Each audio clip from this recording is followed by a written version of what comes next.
how that from nothing they built this nation.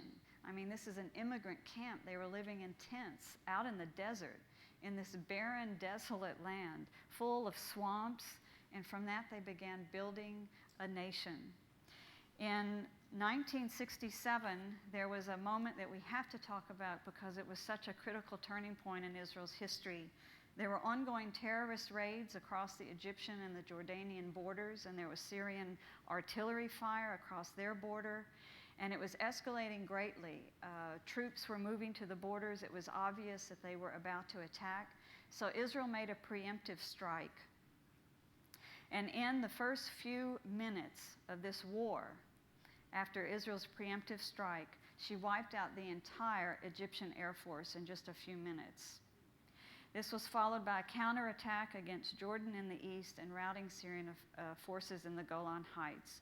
It was later revealed that the Soviet Union had planned to also attack Israel, but changed their minds after witnessing Israel's stunning display of military power in those first few hours of this war.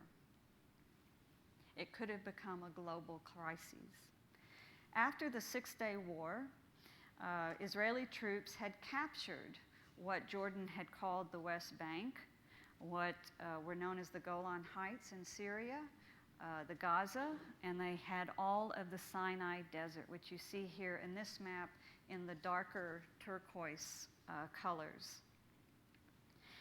Now, I want to talk about Jerusalem because up until this war, Jerusalem, as I told you, had been a divided city. We see here on the left side, which is the west, was under Israeli control. The right side, which is the east, was under Jordanian control. But you'll notice here that the little square block, which is the old city of Jerusalem, was totally under Jordanian control. So this means that for 20 years, here from almost 20 years, 49 to 67, Jews were not allowed to enter the old city of Jerusalem, nor go to their most holy site to pray, which is the western wall of the Temple Mount. This, my friends, is the 67 borders that President Obama referred to on Thursday. Now, moving ahead, in 1973, we have another major event in Israel's history that we must talk about. This is the Yom Kippur War. On Yom Kippur, which is Israel's highest holy day, it's a day of fasting and repentance, the Day of Atonement. Egypt and Assyria launched a coordinated surprise attack on October 6, 1973. Midway through the 3-week war, it looked like Israel might lose. And it was said that Golda Meir was considering suicide. And the U.S. government was not helping at all because our Secretary of State, who was Henry Kissinger, who happened to be Jewish, was quoted as saying, "Let the Jews bleed." So it is said that in the middle of the night, Golda Meir, in a last attempt of desperation, phoned President Nixon in the middle of the night, and she said, "If you don't help us, it's all over." And when he heard her voice, he said that he heard his mother's voice. He had been raised in a Quaker home, and every afternoon his mother would read to him from the Bible. And one day she said to him, "Richard, one day you're going to have the opportunity to help the Jewish people. Do whatever you can to help them." And he said that at that moment, he knew why he was president. He released orders, send all the hardware and equipment you can to Israel immediately. They did. As soon as the Egyptians and the Arabs saw these new tanks and the new equipment coming off the planes, they knew the war was over and that they had lost. Once again, the U.S. was on worldwide alert because the Kremlin was also about to enter this war, and they backed down. It's no coincidence that after this stunning victory, that about 5 years later, this is the Yom Kippur War, that about 5 years later, Egypt approached Israel to make peace. through the peace agreements here with the Egyptians, which, by the way, the Egyptians invited the Palestinians to be a part of the peace negotiations so they could get their own settlement out of them. They refused to participate. So only Egypt came out with a peace settlement with Israel. And that settlement was that Israel gave back the entire Sinai to Egypt. Moving forward in about 1987 now, we have Palestinian unrest because they so far just haven't taken advantage of any opportunity to help themselves. There's considerable unrest. Riots began, and this is what we call the First Intifada. This is also when Israel began making steps towards a very serious approach of peace with the Palestinians. It began with their own peace initiative, which went to the Madrid Peace Conference. Then we had the Oslo Peace Accords, the Roadmap, the Camp Davids, many, many summits. But this was the beginning, this period of unrest in 1987. And in 1993, the Oslo Peace Agreement led to Israel's withdrawal from most of the West Bank and Gaza. Now, during this time, King Hussein of Jordan was able to sign a peace agreement with Israel.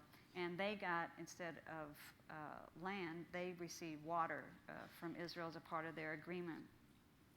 And then Israel kept trying to negotiate peace with the Palestinians. So in 2000, here President Clinton got Prime Minister Ehud Barak together with Chairman Yasser Arafat to negotiate a peace agreement. Barak went far beyond any offer that had ever been made to the Palestinians. He was going to cede all of Gaza, 96% of the West Bank, additional territory from pre-1967 Israel to make up for the remaining 4%, recognize an independent Palestinian state, cede parts of eastern Jerusalem to serve as a Palestinian capital. I mean, it went all the way, and Arafat said no and walked away and started the Second Intifada. And that's when we had the many bus bombings in Jerusalem. In response, Israel built the security wall throughout Israel, which stopped this wave of suicide bombings. After that, Ariel Sharon said, if the Palestinians will not negotiate with us, we are just withdrawing from Gaza unilaterally. That's it. No negotiated borders, we're just moving out, and they set up the border. Instead of producing a peace-loving state in Gaza, the Palestinians elected Hamas as their government and began arming themselves and shooting rockets into Israel.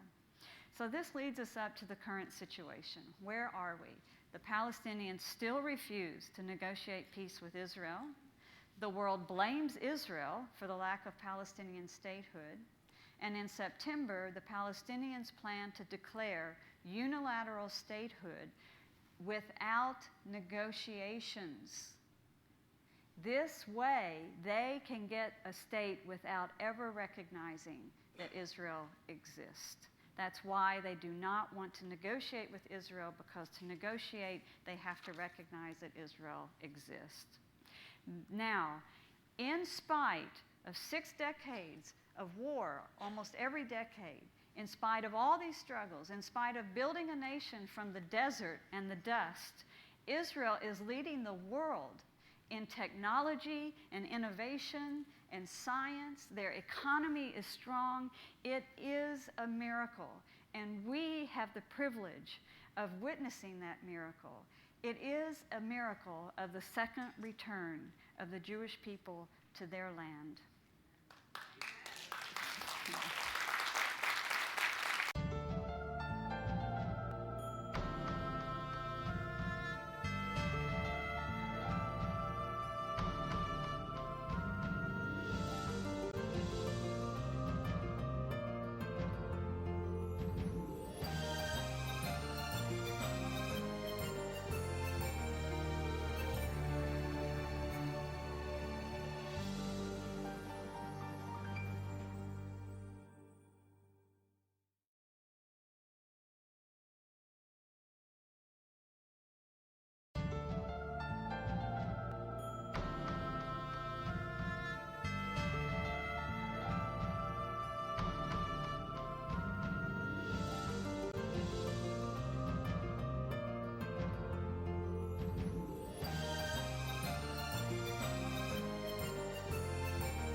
Good morning. My name's Daryl Heading.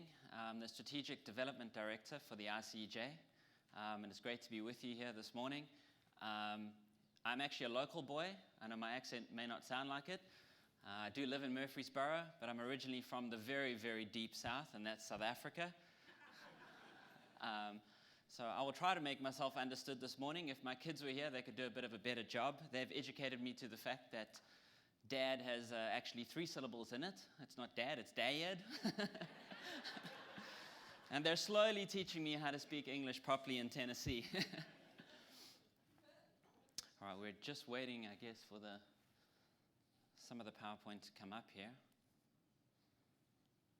I'm going to be speaking a little bit firstly about the second return of Israel to the land. We're going to be looking at detail of how that happened, how the Jewish people came back to the land, and very much fulfilled God's word in Deuteronomy 30:3-4, where he said he would bring them back from every corner of the earth. And indeed, as we'll see, he has done this for them. And then we'll go on to my next section, which is very much looking at modern Israel itself, how modern Israel is made up, and look at the society today, the nature of the society, the different people that make up modern Israel, to give you a deeper understanding of just how that operates, and some of her achievements and some of her challenges as well. There's always been a Jewish presence in the land of Israel, but Jews really started moving back to Israel in the late 1800s. These were early pioneers that came into the land. The land was fairly desolate at this point. They had to do a lot of reforestation, draining swamps, setting up plantations and these kind of things in the land. They also reintroduced Hebrew into the land at this time. A lot of what drove them to come back to Israel was in fact anti-Semitism, the growing anti-Semitism in Europe and especially in Russia. And this early return to Israel, what the Jewish people call Aliyah, really came in waves, as it were. And there were several of them that came, and the first 3 were really from around 1882 to 1923, where about 115,000 came back to the land. And these were mostly from Russia. There was an increase in anti-Semitism in Russia and pogroms, and this drove them to come back to the land of Israel. From about 1924 to 1929, there was the 4th wave, and this came mostly from Eastern Europe, where there was growing anti-Semitism. Also at this time, there were stiffer American immigration policies, and this also limited their ability to move to other places, so they came back to Israel, around 82,000 during this period. From 1929 to 1939 then, following the rise of the Nazis in Germany, they saw a great increase in Aliyah, 250,000 during this period. And of course, this was in direct response to the anti-Semitism that was growing in Germany. Now, from around 1933 to 1948, the British had a mandate of what was then called Palestine. And from the time from 1939 to 1944, they actually set quotas on the limits, putting limits on Jewish immigration to the land. So there was only 75,000 that were actually allowed to immigrate during that period legally. After 1944, they completely stopped all immigration by Jewish people to the land. They actually planned to set up an Arab state. Only around 110,000 Jews made it to Israel during this period. Now, if you look at this in light of the fact that the Holocaust had just happened in Europe, and many of these Jews were Holocaust survivors, they were trying to flee Nazi Germany, or at least Europe after the war. When they got to Israel, unfortunately, they were met by the British, who stopped them from coming in or arrested them, and some of them were even put in concentration camps again by the British during this period. So a very difficult time for Aliyah to the land. Anyway, in 1948, Israel declared independence and really gave meaning to Isaiah's scripture, Isaiah 66, verse 8, which says, "Who has heard such a thing? Who has seen such things? Shall the earth be made to give birth in one day, or shall a nation be born at once? For as soon as Zion was in labor, she gave birth to her child." And it was really remarkable. Out of the ashes of the Holocaust, out of the difficulties that the Jewish people faced, and even returning to their land, suddenly God opened up the door and they were able to come back, and so they did. And after 1948 then, saw a massive return. Firstly, of course, mostly from Europe, where most of the Jews were trying to get out following what had happened in World War II. Of course, as we just heard, the Arab nations were quick to respond to Israel's declaration of independence, and they attacked immediately. They also made it very unpleasant for people living in their countries, for Jews living in their countries to remain, so they fled. Many of them, most of them, and some of them cleared out completely from some Arab countries, and they fled to Israel as well. Following that, then, of course, we have Russian immigration, and this occurred after the Iron Curtain fell in 1989, saw over 1 million of them come home to Israel. Today, there are over 5.7 million Jews living in the land, and God has really brought them back from every corner of the earth, even as far afield as Australia and some of the outlying islands, back to their land. I must bring into this point some of the ICEJ's work that they have done. Starting from the ICEJ's inception in 1980, almost immediately the ICEJ started a worldwide campaign called the Mordecai Outcry in 1981, which really called on the release of Soviet Jews that were imprisoned. And after that, we worked very hard to try and also get them to bring down the Iron Curtain, so Jews could return from Russia to Israel. And when that happened in 1989, we were in fact ready. And to date, we have brought over 100,000 Jews, or helped in bringing over 100,000 Russian Jews back home to Israel since Aliyah started from there in the 90s. We have also sponsored over 54 flights from Israel to Israel, as well, to bring them back home. To date, then, that means that almost 1 in every 10 Russian Jews living in Israel has been assisted in some way by the ICEJ in being able to come home.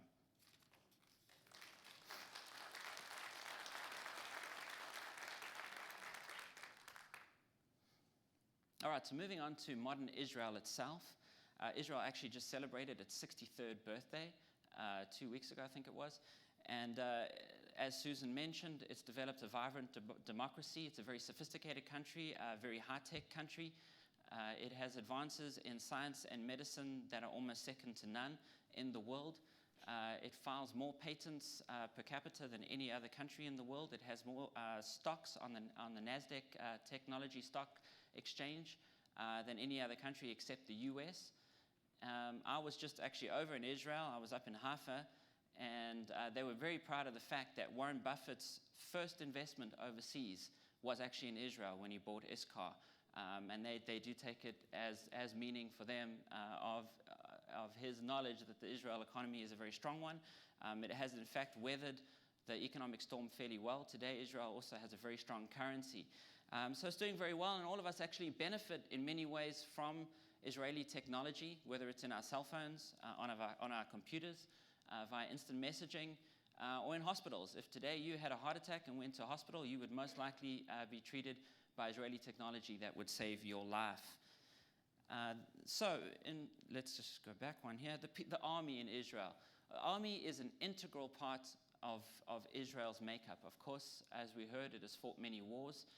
It lives in a very bad neighborhood, and everybody in Israel understands the importance of the army. It's unique in many ways because Israel actually drafts women into its army. It's probably the only army in the world that does that. They do not serve in combat, but they do a lot of unique roles. Many of them actually serve as tank instructors. Israel discovered that women are better tank instructors than men are, interestingly enough. And they really do take a unique role to the military. They think outside the box, which is very much has helped them overcome their enemies in the past by this method. So you will find a lawyer actually serving under his barber, or someone in a high position maybe serving under the mechanic in the army, and everybody understands the importance of that. As well as this, of course, many of the people that go into the army serve in developing the high-tech tools for the army. They then take those tools and bring them back into the know-how that they've gained and bring them back into civilian life in Israel, which also drives its technological advancements. So Israel, in many ways, is one nation, but is made up of many tribes. We saw how God has brought them back from all over the place in the world, from every country almost around the world. And you'd be foolish to think that they're all just one set of people. If you were to go to Israel, you would see that there are many different types of people that make up Israel's fabric. And we'll look at a few of them. The Sephardi Jews come from Spain. They were actually kicked out in the 14th century, and they came to Israel. And up until the 16th century, they actually made up the majority of the population in Israel. The Ashkenazi Jews come from Europe. They suffered the most during the Holocaust, of course, as they were the target of the Nazis, being in Europe. And shortly after World War II and the Declaration of Independence, they then made up the majority of the population in Israel as they came out of Europe. The Mizrahi Jews are mostly from North Africa and the Arab countries, and following the Arab response to Israel's Declaration of Independence, most of them fled those countries, as we know now, and they then later on in the 50s and 60s became the dominant population group in Israel. Of course, we have the Russian Jews as well, with over 1 million of them in Israel, many of them Russian-speaking. You will see now in Israel increasingly Russian signs on storefronts, and they've had a big impact in the society. They've also brought their skills, be it musical skills or also in the medical profession. Many of them are highly trained and educated. The Ethiopian Jews are a very interesting subset in Israel, a minority group in Israel. For centuries, these Jews prayed to return to Israel. And it really, when they did, it happened under very dramatic circumstances. In the late 90s, they found themselves caught in a civil war.